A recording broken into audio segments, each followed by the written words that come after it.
My manager told me to fire my entire team before lunch, or pack up my own desk instead.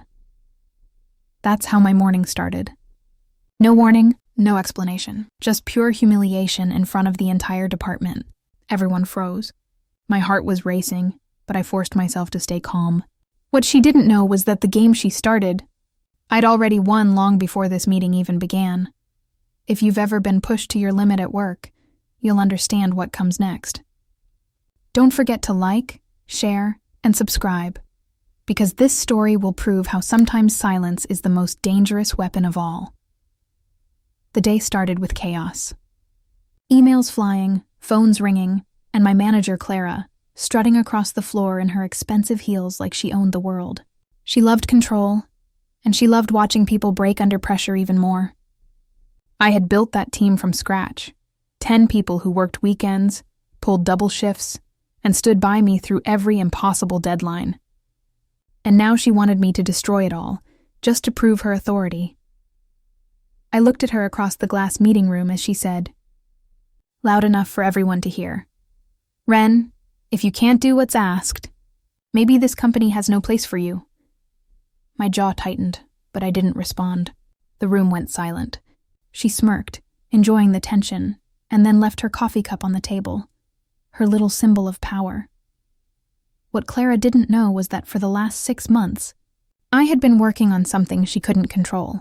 Late nights, secret meetings, building something that could flip this company upside down.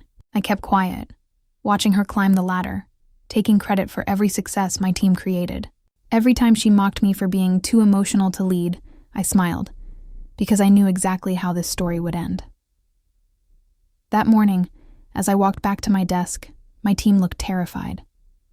Some had tears in their eyes. I wanted to tell them everything, but not yet. Timing was everything. I simply said, "Pack your things." Not because you're fired, because we're done letting her control us. They looked confused, but trusted me enough to follow. At lunch, Clara called me again. "Did you do it?" she asked, pretending to sound calm.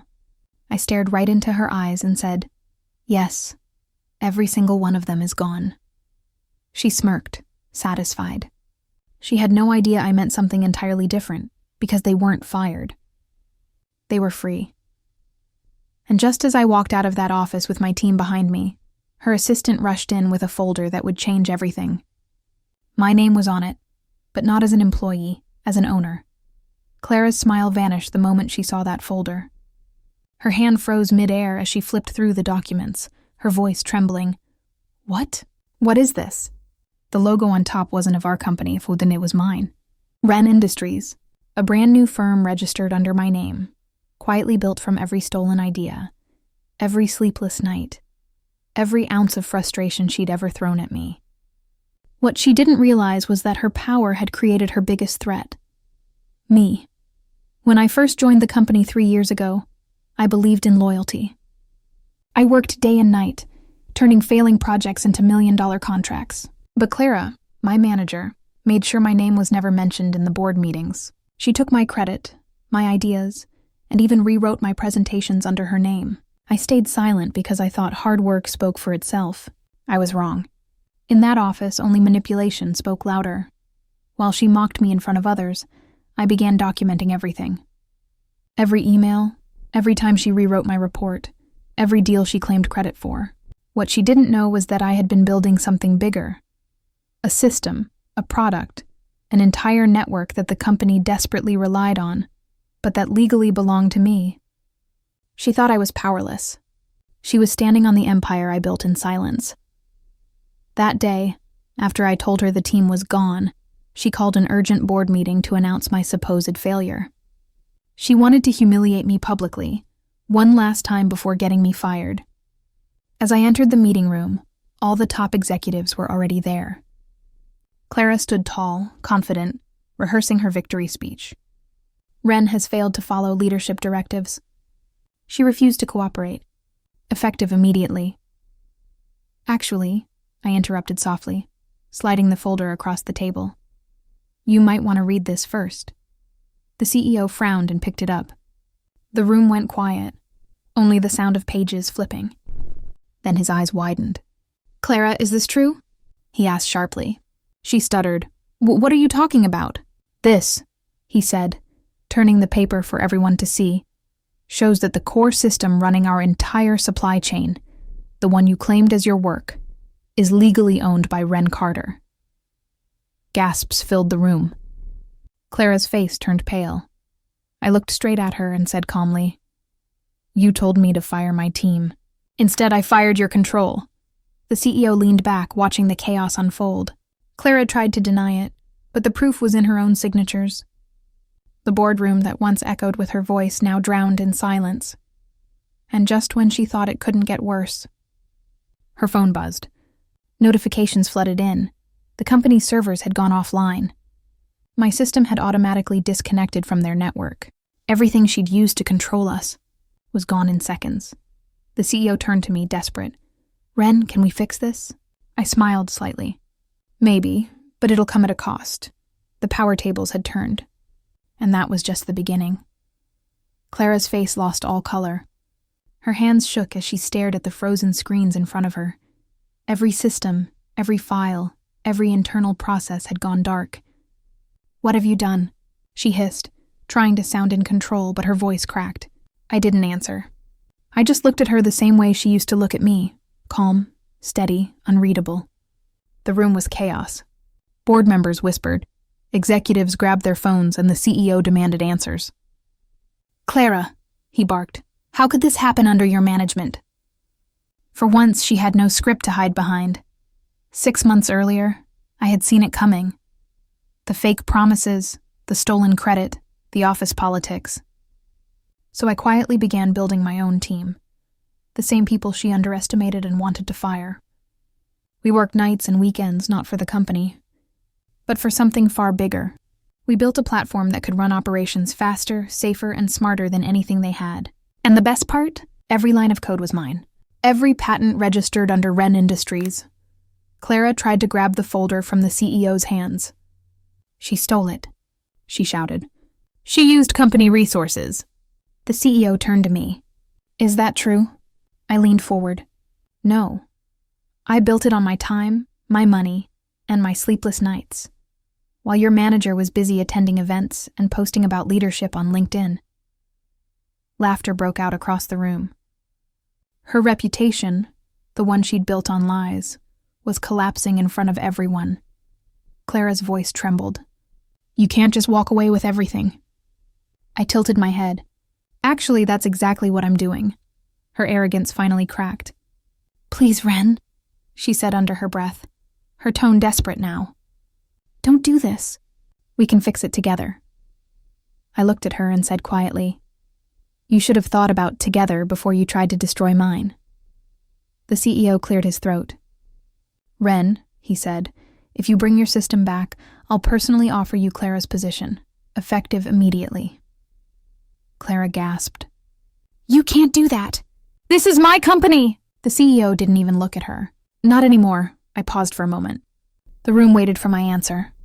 Then I smiled faintly. "I'm sorry," I said, "but I already have a company, and I don't work under people who underestimate me anymore." As I walked out of that boardroom, every head turned to watch. The same coworkers who once avoided me out of fear were now cheering quietly under their breath. My team followed behind me, the people she called replaceable. Outside, the elevator doors closed, and I finally exhaled. My phone buzzed. A message from my co-founder. "All systems transferred. We're officially live." The screen reflected my face, tired but free. Clara's empire was crumbling, and mine had just begun. The next morning I woke up to chaos, not in my world, but in Clara's. Every business news outlet, LinkedIn post, and company Slack channel was flooded with one headline. "Manager exposed after taking credit for employees' innovation. Loses position overnight." Her face was everywhere. Screenshots of the board meeting leaked within hours. Someone had recorded the exact moment she was confronted with the truth, her expression frozen between denial and shock. That clip hit 1 million views by noon. People weren't just watching, and they were celebrating. At first, I didn't plan to go public. I thought I'd just walk away quietly and focus on Wren Industries. But when I saw how she twisted the story online, calling me a disloyal employee and claiming I stole company property, I knew I had to speak. So I recorded a short video, no background music, no script, just honesty. I said, "When your hard work is stolen and your voice is silenced, sometimes walking away isn't weakness. It's power. I didn't destroy anything. I built what was already mine." That video changed everything. Within 24 hours, it hit 10 million views. My inbox overflowed. Investors, journalists, even former employees from that company reaching out. People who once ignored me were suddenly calling me an inspiration. The same board that dismissed me was now sending congratulatory emails. But none of that mattered as much as the message I got from one of my old team members. "Ren, thank you for believing in us when no one else did." Meanwhile, Clara's world was burning. The company launched an internal investigation. Her emails, the ones she thought she deleted, resurfaced. Every stolen idea, every manipulative message, every lie came to light. Clients started pulling out. The CEO tried to manage the damage, but the brand was sinking fast. 3 days later, she finally called me. Her voice was cold, empty. "You ruined me," she said quietly. I paused before replying. "No, Clara. You ruined yourself the day you thought stepping on others would make you taller." She hung up. That was the last time I ever heard her voice. While her company struggled to survive, mine exploded in growth. We secured 3 major contracts, one of which came directly from a client who had once rejected us under Clara's influence. I could almost hear her voice in my head. "You're not leadership material, Ren."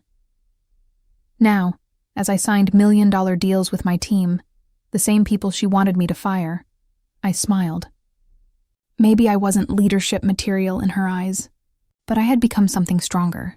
And just when I thought the story was over, I got an unexpected call. From the same CEO who once stood silently beside Clara. When I saw the CEO's name flash on my screen, I almost didn't answer.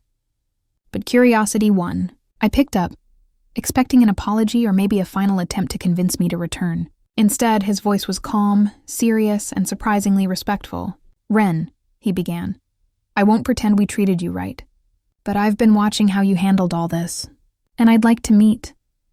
I agreed, out of curiosity more than anything. The next morning, I walked into the same glass building I once dreaded entering. The security guards, who barely used to notice me, greeted me now with nervous smiles. As the elevator doors opened to the executive floor, the silence hit me. Clara's office door was wide open, empty. Her nameplate already gone. The CEO stood by the window, staring at the city skyline. "You know," he said softly, "Clara was brilliant at pretending she had everything under control. You were brilliant at quietly building control." He turned to face me. "I want to partner with you, Ren. Our company will invest in Ren Industries. No strings attached." For a second, I was speechless. I had dreamed of recognition once, but not like this. Not after everything. "Why now?" I asked. He smiled faintly. "Because people like Clara build empires on ego. You built yours on loyalty and vision. That's the future I want to back." I looked at the offer. A full investment deal that could expand my company globally. My team could finally get the resources they deserved. But deep down, something felt off. This was the same man who stood silent while Clara humiliated me. The same board who watched me struggle and did nothing. Did they deserve a piece of what I built? I took a breath and closed the folder. "I appreciate it," I said, "but I didn't build Ren Industries to prove anything to anyone. I built it so people like me, the ones who get silenced, never have to ask for a seat at someone else's table again." His expression froze, but he nodded slowly, maybe out of respect. I stood, shook his hand, and walked out for the last time. Outside, my team was waiting. When they saw me, one of them asked nervously, "So, what did he offer?" I smiled. "He offered us everything, but we don't need it. We'll build it our way." That night, we celebrated in our small new office, the same group of people who had once been terrified of losing their jobs. Laughter filled the room as we toasted to freedom, loyalty, and the power of believing in ourselves. As the lights dimmed, I stood by the window, watching the city glow beneath us. Somewhere across town, Clara was probably still trying to rebuild her image, her career, her pride. But that was no longer my story. Mine was about rising, quietly, powerfully, and on my own terms. Because sometimes the sweetest revenge is simply winning in silence.